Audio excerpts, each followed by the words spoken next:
Masaya akong makita kayo. 많이 받으세요. Pagpalain kayo ng Diyos. 오늘 Ngayon, pag-aralan natin ang salita ng Diyos sa sermon na may titulong, Ang Makalangit na Ina at ang Buhay na Walang Hanggan. Nag-iwan ang Diyos ng isang napakahalagang mensahe sa dulo ng Biblia. 맨 끝부분에 아주 중요한 말씀을 남겨놓으셨습니다. Mahigpit niyang binigyang diin ang mensahe na huwag kailanman magdagdag ni mag-alis ng anuman mula sa Biblia. Ito ay dahil ipinakita na sa atin ng Diyos ang daan patungo sa kanyang kaharian sa pamamagitan ng Biblia. Kaya, kung magdaragdag tayo ng mga kaisipan ng ilang pilosopo, ito ay magiging hadlang sa pagtanggap ng buhay na walang hanggan at sa pagpasok sa langit. 천국 가는 길, 영생 얻는 그 모든 길에 장애가 되기 때문입니다. Kaya, hindi tayo kailanman dapat na magdagdag sa Biblia ng anumang gawa ng mga tao, hindi ba? Una, kumpirmahin natin kung may ganitong katuroan sa Biblia. Tingnan natin ang Revelation, chapter 22, verse 18. Aking binabalaan ang bawat taong nakikinig sa mga salita ng propesya ng aklat na ito. Dito, ang aklat na ito ay ang Biblia. Tama? Kaya nasusulat na, aking binabalaan ang bawat taong nakikinig sa mga salita ng Biblia. Kung ang sino man ay magdagdag sa mga ito, ibig sabihin, sa mga salitang nakasulat sa Biblia, idaragdag sa kanya ng Diyos ang mga salot na nakasulat sa aklat na ito. At kung ang sino man ay mag-alis sa mga salita ng aklat ng propesiyang ito, ibig sabihin, ang pagbabawas sa mga salita ng Biblia, alisin ng Diyos ang kanyang bahagi sa punong kahoy ng buhay at sa banal na lungsod, iyon ay ang kaharian ng langit na nakasulat sa aklat na ito. Ang pahayag na aalisin niya mula sa mga ganitong tao ang karapatang makapasok sa langit ay binigay ng Diyos kay Apostol Juan na nasa isla ng Patmos. Maliban sa Biblia, walang ibang paraan upang makapasok tayo sa langit. Nilikha ng Diyos ang langit at ang lupa at ang lahat ng naroroon. Nilikha rin niya ang kaharian ng langit at ang impyerno. Ito ang tinuturo sa atin ng Biblia.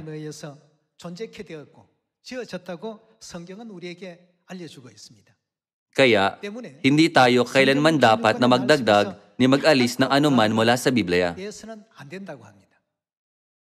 Kung gayon, bakit maraming simbahan ngayon ang naniniwala tanging sa Diyos Ama at hindi sa Diyos Ina? Hindi ba ito kakaiba? Ang Church of God ay naniniwala sa Diyos Ama at pati sa Diyos Ina. Gayunman, dahil ang ibang mga simbahan ay nagtuturo sa mga tao na may Diyos Ama lang, may malaking pagkakaiba sa pagitan nila at natin. Gayunpaman, mula sa sinaunang simbahan, ang simbahang lumakad sa landas ng katotohanan ay ang Church of God. Hindi nangilin ng linggong pagsamba ang mga apostol. Hindi nagdiwang ng Pasko ang mga apostol at ang lahat ng ninuno ng pananampalataya na sumunod kay Jesus. Gayunman, ang mundo ngayon ay puno ng kabulaanan. Hindi nila sinusunod ang katotohanan. Sa kadahilan ng ito, gaya ng nakapropesiya sa Isaiah chapter 5 verse 20, sinisira ang puri ng mundo ang simbahang sumusunod sa mga katuroan ng Diyos. Ngayon, sa sermon na may titulong, Ang Makalangit na Ina at ang Buhay na Walang Hanggan, una nating buksan ang Galatians chapter 4. Tingnan natin ang Galatians chapter 4, verse 28. At kayo, mga kapatid, tulad ni Isaac, ay mga ano? Mga anak ng pangako. Sinasabi ng Biblia na tayo ang mga anak ng pangako. Ano ang pangako ng Diyos sa atin? Lumipat tayo sa 1 John chapter 2, verse 25. Tingnan natin ang chapter 2, verse 25. At ito ang pangako na kanyang ipinangako sa atin. Dito, ang kanya ay tumutukoy sa Diyos. Hindi ba?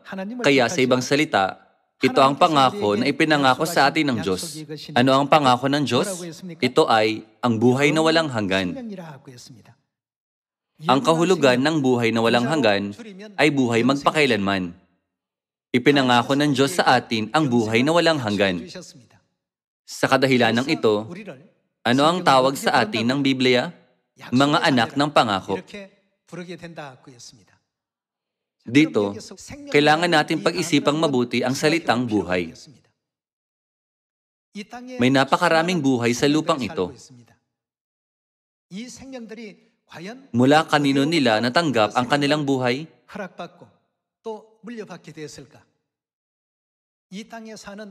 Isipin natin ang tungkol sa mga tao, mga hayop, mga ibon sa himpapawid, mga isda sa dagat, at mga usa sa mga parang.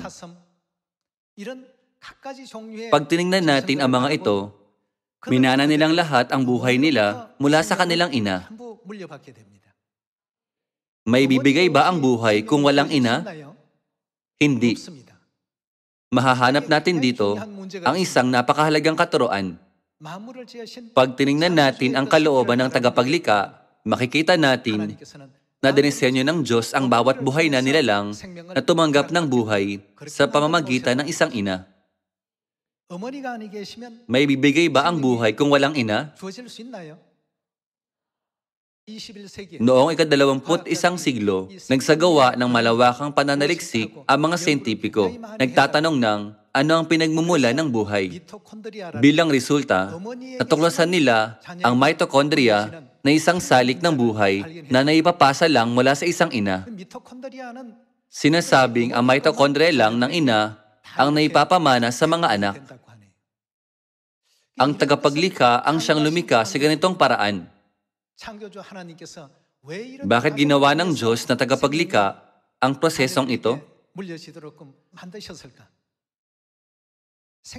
Ginawa ng Diyos ang prosesong ito ng pagbibigay ng buhay nang nilikha niya ang lahat sa lupang ito.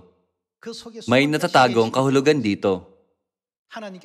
Para ipalam sa atin ang mga prinsipyo ng langit na di nakikita, nilikha ng Diyos ang mga prinsipyo ng buhay sa lupang ito na nakikita. Pag-isipan natin ito.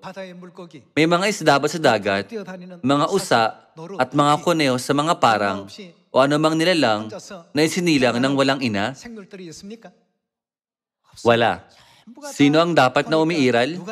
Dapat na umiiral ang isang ina. Kung gayon, dapat nating tanungin ang mga sarili ng bakit nilikha ng Diyos ang mga buhay na nilalang na maisilang sa pamamagitan ng kanilang ina?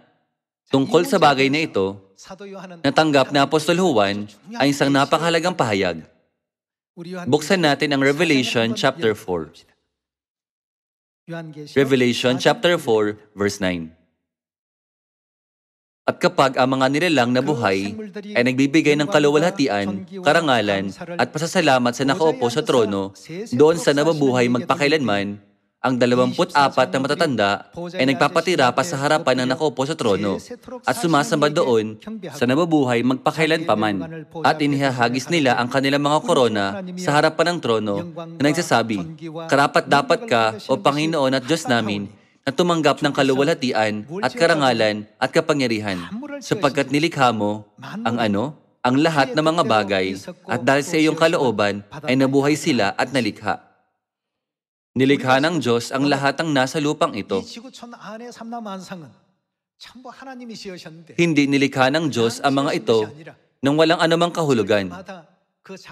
Ano ang nilagay niya sa loob ng mga ito? Nasusulat na nalikha ang mga ito alinsunod sa kalooban ng Diyos. Kung gayon, pag-isipan natin ito. Bakit hindi hinayaan ng Diyos na maisilang ang mga anak sa pamamagitan ng mga ama? Tanging ang isang ina at ang kanyang anak ang nagiging isang katawan. Sa pamamagitan ng umbilical cord at kalaunan, isang sanggol ang nasisilang, hindi ba?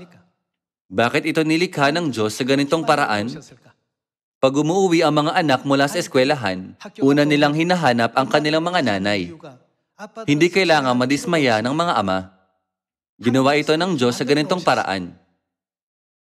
Siyempre, gusto ng mga anak ang kanilang mga magulang, pero mas gusto nila ang kanilang ina. Tila dahil minsan ang naugnay ang isang ina sa kanyang mga anak, ang kanyang pag-ibig ay mas malakas. Kung hindi ito ginawa ng Diyos, magpapatuloy kaya ang sangkatauhan? Sa Revelation chapter 4, nasusulat na, dahil sa iyong kalooban ay nabuhay sila. Dapat nating maintindihan ang dakilang kalooban ng Diyos na nagpapahintulot na maibigay ang buhay sa pamamagitan ng mga ina at hindi ng mga ama. Kung walang ina, hindi kailanman maibibigay ang buhay. Sinasabi ng mga siyentipiko na sa pamamagitan lang ng isang ina, may ipapamana sa mga anak ang mitochondria na mahalaga para sa buhay. Hindi ako dalubhasa sa biolohiya. Ang mga siyentipiko ng ika-21 siglo ay umabot sa konklusyong ito tungkol sa buhay sa pamamagitan ng iba't ibang mga pag-aaral. Kaninong kalooban ito? Ito ay kalooban ng Diyos. Ito ay ang malalim na kalooban ng Diyos na siyang lumikha ng lahat ng bagay. Minamana ng buong sangkatauhan ang pisikal na buhay mula sa kanilang pisikal na ina. Kung gayon, paano naman ang espiritual na buhay?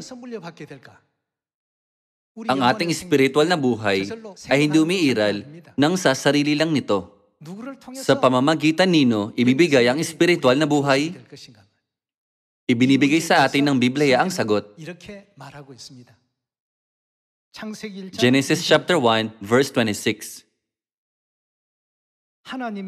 Sinabi ng Diyos, lalangin natin ang tao sa ating larawan ayon sa ating wangis. Sa mga simbahan sa mundo, pinag-uusapan nila ang tungkol sa isang Diyos na siyang Diyos Ama. Ang Biblia na ginagamit ng Church of God ay hindi naiiba sa kanila. Kung iisa lang ang Diyos, bakit gagamitin ng Diyos ang salitang natin? Sinabi ng Diyos na, lalangin natin ang tao sa ating larawan ayon sa ating wangis. Ang mga ito ay napakahalaga. Kung ang Diyos ay isa, naisulat ito dapat sa pang-isahang anyo. Lalalangin ko ang tao sa aking wangis, sa aking larawan. Tama? Gayunpaman, basahin man natin ang Ingles na Biblia o ang orihinal na version sa Hebreyo o anumang ibang salin, ang mga ito ay nasusulat sa pangmaramihang anyo. Mga kapatid, hindi ba kayang matukoy ng Diyos ang pagkakaiba sa pagitan ng ko at natin? Sino ang nagsasabi ng mga salitang ito? Ang Diyos. Sinabi ng Diyos na, lalangin natin ang tao sa ating larawan ayon sa ating wangis. Ibig nitong sabihin na hindi isa ang Diyos, na siyang lumikha sa sangkatauhan. Mas malinaw nating mahahanap ang sagot pag binasa natin ang sumusunod na bersikulo. Tingnan natin ang verse 27.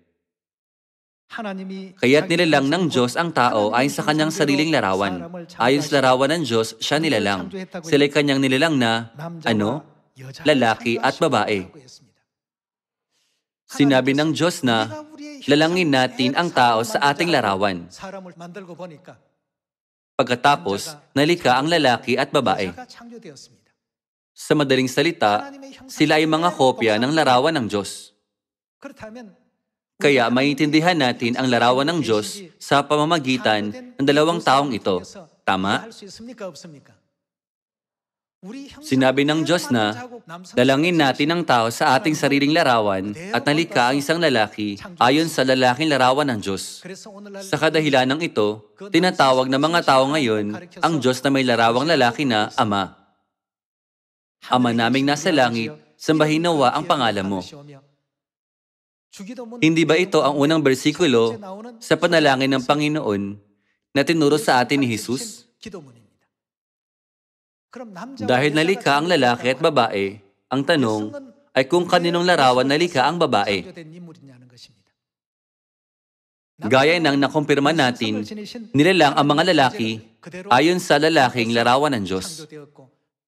여자는 Kaya natural lang na nilalang ang mga babae ayon sa babaeng larawan ng Diyos. Hindi ba? 존재가 아니겠습니까?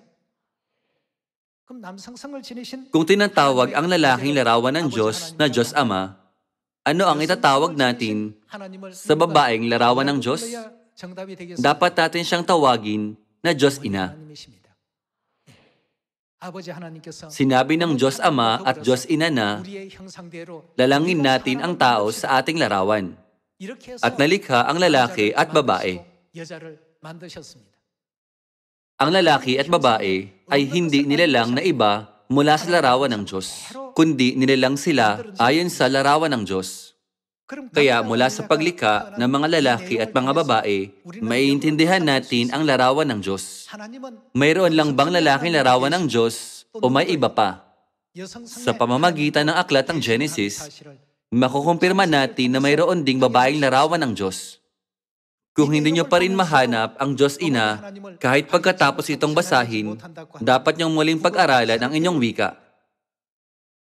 그 남자의 형상은 Ang lalaking larawan ay nalikha ayon sa larawan ng Diyos Ama, 또 여성은 at ang babaeng larawan ay nalikha 형상을 ayon sa larawan ng Diyos Ina. 존재가 되는 것입니다. 자, Patungkol 이 dito, 문제에 대해서 maaaring magtanong ang ilan ng, 어머니가 있습니다. talaga bang may Diyos Ina sa langit? 전 세계 모든 교회 Ang lahat ng simbahan, ang mga simbahang protestante man o katoliko, ay tumatawag sa Diyos Ama, pero hindi kailanman sa Diyos Ina. Tama? 없었지 않습니까? Tama ito. Ano ang sinasabi sa atin ng Biblia tungkol sa Diyos Ina? Kailan siya magpapakita? Hindi sa panahon ng Ama ni ng Anak. Pero sa anong panahon? 마지막 성령 시대에 Dapat siya magpakita sa panahon ng Espiritu Santo. 예언의 그 May tiyak na panahon para matupad ang propesiyang ito. 그래서 Ito ang dahilan kung bakit hindi pa siya kilala hanggang ngayon, kundi umiira lang bilang isang propesiya sa Biblia. 그렇다면 Kung gayon, higit pa nating kumpirmahin ang tungkol sa Diyos Ina sa pamamagitan ng Galatians chapter 4. May mga taong nagsasabi na kung may papakita natin sa kanila sa Biblia ang eksaktong salita na Ina, maniniwala sila sa Kanya. 그 내용 Ang bawat Biblia sa bawat bansa ay naglalaman ng mga parehong katuruan. 갈라디아서 우리 Tingnan natin ang Galatians chapter 4. Sa Galatians chapter 4 verse 26 nasusulat na, 오직 ngunit ang Jerusalem na nasa itaas ay malaya, na siyang 뭐라고 ating, 했습니까? Ating ina. Sa Matthew chapter 6 verse 9, sinabi ni Jesus na dapat tayong manalangin ng Ama naming nasa langit. Malinaw niyang sinabi na ang Diyos ay ating Ama na nasa langit. Kung gayon, sino ang nabanggit sa Galatians chapter 4? Ngunit ang Jerusalem na nasa itaas ay malaya, na siyang ating ina. Ang katagang ating ina ay nasusulat sa Biblia dahil siya ay tiyak na umiiral. Dito, ang mga taong maliligtas ay tinatawag na atin. Kaya ang bayan na maliligtas ay dapat na maniwala sa Diyos Ina. Kung wala tayong Diyos Ina, ang mga salitang ating ina ay dapat na alisin sa Biblia. Gayunman, ano ang sinasabi ng Biblia? Nasusulat na hindi tayo dapat na magdagdag ni mag-alis ng anuman mula sa Biblia. Hindi ba hinayaan ng Diyos na ma-record sa Biblia ang mga bagay na kailangan natin para sa ating kaligtasan? 성경에 허락해 놓으셨던 것 아니겠습니까? Sino ang mayroon tayo? 없이 누가 있습니까? 창세기 Pag binasa natin ang Genesis chapter 1 o ang Galatians chapter 4, maintindihan natin na mayroon tayong makalangit na ina. 분명히 계십니다. Kaya pag pumupunta kayo sa simbahan, tinatawag nyo ang mga lalaking miyembro na brother at ang mga babaeng miyembro na sister. Iniisip ng maraming tao na siguro ang mga ito ay mga titulo na ibinibigay sa simbahan. Gayunman, ang mga ito ay hindi lang basta mga titulo. 교회에서 그냥 부르는 Ang mga ito ay hindi lang mga titulo na ating ginagamit sa simbahan. 자매님들이십니다. Mga tunay natin silang kapatid. 누가 그렇게 Sino ang nagturo sa atin ito? Ang mga ito ay nirecord sa Biblia ng mga taong inudyukan ng Espiritu Santo at pinatototohanan ito maging ng Diyos mismo. 고린도후서 Tingnan natin ang 2 17절의 Corinthians 말씀 함께 보겠습니다. chapter 6 verse 17. 그러므로 Kaya 주께서 nga lumabas 말씀하시되 kayo sa kanila at humiwalay kayo, sabi ng Panginoon. At huwag kayong humipon ng anumang bagay na marumi, at kayo'y aking tatanggapin, at ako'y magiging, 뭐가 된다고요? ano? 아버지가 Ama sa 되고 inyo. 했습니다. Ang Diyos ay siyang magiging ating Ama, 너희는 at 내게 kayo 뭐가 magiging 된다고요? aking mga ano? 자녀라고 Mga anak 되어 na 있는데 lalaki at 영어 babae. 성경에는 보면 Nasusulat ito sa Ingles na Biblia bilang anak na lalaki at anak na babae. Ibig sabihin, tayo ay mga anak ng Diyos. Kayo'y magiging aking mga anak na lalaki at babae. Sabi nino, ng Panginoong makapangyarihan sa lahat. Malinaw na pinatototohanan ng Biblia na sinabi ng makapangyarihang Diyos na, ako ang inyong Ama at kayo ay aking mga anak. Kung gayon, sino ang nagsilang sa mga anak na lalaki at mga anak na babae? Marahil ay may nagbibigay ng espiritual na buhay sa kanila. Kung ang ating pisikal na buhay ay binibigay ng ating mga pisikal na ina, kung gayon, ang buhay na walang hanggan ay dapat ding ibigay ng makalangit na ina. Hindi ito may bibigay nang wala siya. Ngayon, may napakaraming teologo at mga scholar ng Biblia. Kung gayon, bakit hindi nila alam ang katotohanan ito?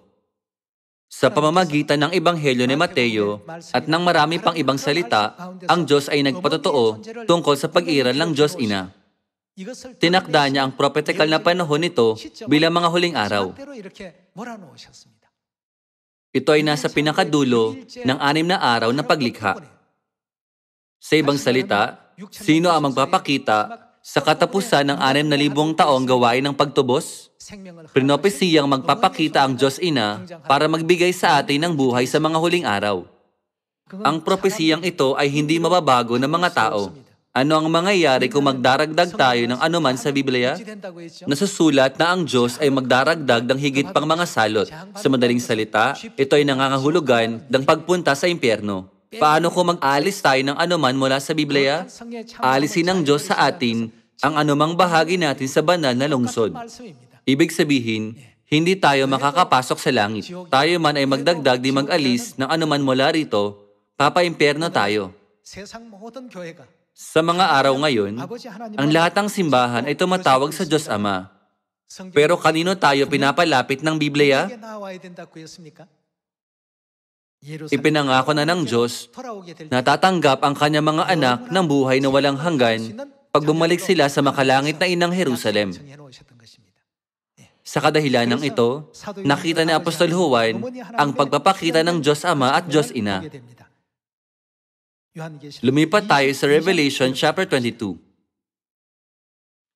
Tingnan natin ang Revelation chapter 22, verse 17. Ang Espiritu at ang babaeng ikakasal ay nagsasabi, dito, ang Espiritu Santo ay ang lalaking larawan ng Diyos. Iyon ay ang Diyos Ama. Sino ang babaeng ikakasal? Malinaw itong nasusulat bilang babaeng ikakasal. Siya ang babaeng ikakasal sa Diyos Ama. Kung gayon, ano ang dapat nating itawag sa Kanya? Dapat natin siyang tawagin na Ina. Muli nating basahin ang sinasabi ni na Ama at Ina sa verse 17. Ang Espiritu at ang babaeng ikakasal ay nagsasabi, halika. At ang nakikinig ay magsabi, halika. At ang nauuhaw ay pumarito, ang may ibig ay kumuha ng, ano? Tubig ng buhay na walang bayad. Hindi may bibigay ang buhay kung walang ina. Sa panahon ng paglikha na nasa Genesis chapter 1, sinabi ng Diyos na, lalangin natin ang tao sa ating larawan. Sa kadahilan ng ito, ang Espiritu at ang babaeng ikakasal ay nagsasabing, ang may ibig ay lumapit sa amin at kumuha ng tubig ng buhay ng walang bayad. Hindi dapat tayo magdagdag di mag-alis ng anuman sa mga salitang ito. Kung naniniwala tayo sa Diyos, hindi natin magagawang magdagdag di mag-alis ng anuman sa mga salitang ito. Kaya dapat napakinggan ng buong sangkatauhan ang tinig ng makalangit na ina na umaakay sa kanila sa landas ng buhay. Ang gawain ng Diyos Ama at ang paglikha ng langit at lupa ay nahahayag na sa maraming tao. nasusulat na magpapakita ang Diyos Ina sa katapusan ng 6,000 taon. Sa Korea at pati sa mga bansang nasa kanluran, ang mga kababaihan ay walang karapatang bumoto bago ang modernong lipunan. Gayunman, sa panahong ito, habang nagiging tanyag at nahihigitan ng mga kababaihan ang mga kalalakihan, naisip kong ipinapahayag ng Diyos ang makalangit na ina sa mundo. Bago magpakita ang makalangit na ina, ang mga kalalakihan lang ang may hawak na kapangyarihan sa ating global na komunidad. Ang bawat bahay noon sa Korea ay may nameplate. Sa nameplate, pangalan lang ng ama ang naroon. Walang pangalan ng ina at mga anak. Ang pangalan ng ama ay sinulat bilang ang kinatawan. Kung gayon, dahil pangalan lang ng ama ang nakasulat, ang ama lang ba ang nakatira sa bahay na iyon? Hindi. Doon din nakatira ang ina, pero tila hindi siya roon nakatira. Nasusulat sa Biblia na, ngunit ang Jerusalem na nasa itaas ay malaya na siyang ating ina. Lalangin natin ang tao sa ating larawan. Sila'y kanyang nilalang na lalaki at babae. Sa orihinal na Hebreo na Biblia, makikita natin ang salitang Elohim. Ang salitang Elohim ay nangangahulugang mga Diyos. Kung gayon, may pang-isahang anyo ba ng Diyos sa Hebreo na Biblia? May pang-isahang anyo rin. Pag gumagamit tayo ng pang-isahang pangalan para tukuyin ang iisang Diyos, ito ay El. Sa Israel, ang El ay nangangahulugang Diyos. Ang pang-isahang pangalan ng Diyos ay El o Eloah. Alam niyo ba kung aling salita ang ginamit para ilarawan ang Diyos sa Biblia? Kagulat-gulat na nilarawan ang Diyos bilang Elohim ng mga 2,500 ulit. Kaya hindi lang ang Diyos Ama ang gumagawa, kundi sino pa ang gumagawa sa bawat panahon? Sa buong panahon ng lumang tipan, tinuro ng Diyos sa sangkatauhan na kasama niyang gumagawa ang Diyos Ina. Gayunpaman, maraming simbahan ang nagsasabi ng kakaiba ang simbahang naniniwala sa Diyos Ina. Gayunman, hindi naman tayo isang kakaibang simbahan. Ang mga umaasa para sa langit ay hindi kailanman dapat na magdagdag ni mag-alis ng anuman mula sa mga salita ng Diyos. Kahit na nagpapatotoo ang Biblia na umiiral ang Diyos Ina at ipinapakita sa atin na eksaktong salita, nangangatwiran ng ilan na tumutukoy ito sa mga banal o may ibang kahulugan siguro ito. Gayunman, tinuturo sa atin ng Biblia na tayo ay mga anak at na dapat nating tawagin ang Diyos na ating Ama. Pakiusap, pag-isipan ito ng mabuti. Saan ginagamit ang mga titulong ito? Ito ang mga titulong ginagamit sa isang pamilya. Ama, anak na lalaki, at anak na babae. Sino ang nawawala? Ang mga sistema sa lupang ito ay kopya at anino ng mga makalangit na sistema. Hindi ba umiiral ang mga ina sa mundong ito na isang anino? Dahil umiiral ang mga ina, imposibleng hindi umiiral ang ating espiritual na ina. Hindi ito magkakaroon ng anumang kabuluhan.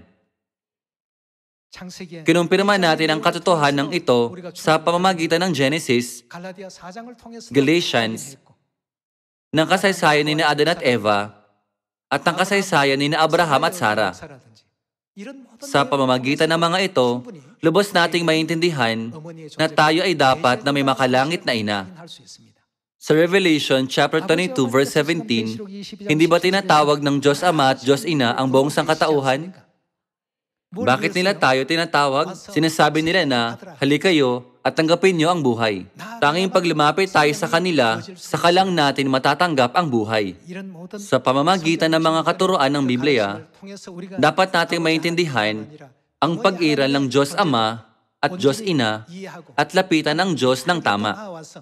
Umaasa magbibigay tayo ng walang hanggang pasasalamat at luwalhati sa Diyos Elohim na siya nagbukas ng daan ng kaligtasan para makapasok tayo sa langit. Nais kong tapusin ang sermon ngayon. Maraming salamat.